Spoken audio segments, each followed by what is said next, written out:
এইমাত্র এখানে হাজির হলাম আমাদের জয়নগর রায়পুর বাগারপাড়া গ্রাম জয়নগর। এখানে বিরাট এক টলি দাবর আয়োজন করা হয়েছে।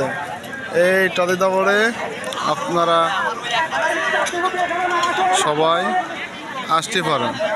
এখন আপনাকে দেখার আমন্ত্রণ রইল। এখনও শেষ হয়নি, তবে আশা করি দাবর শেষ করতে করতে সন্ধ্যা পর্যন্ত লেগে যাবে ইনশাল্লাহ। তবে এখানে কোনো ঝুট ঝামেলা নেই, আল্লাহর রহমতে সুন্দরভাবে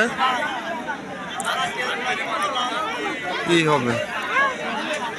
তাই আপনাদের সবার দেখার আমন্ত্রণ রইল, আপনারা আসতে পারেন। আমি মোহাম্মদ উজ্জ্বল হোসেন, আমার বাসা জয়নগর গ্রাম, রায়পুর ইউনিয়ন, বাগারপাড়া, জেলা যশোর। ইনশাল্লাহ।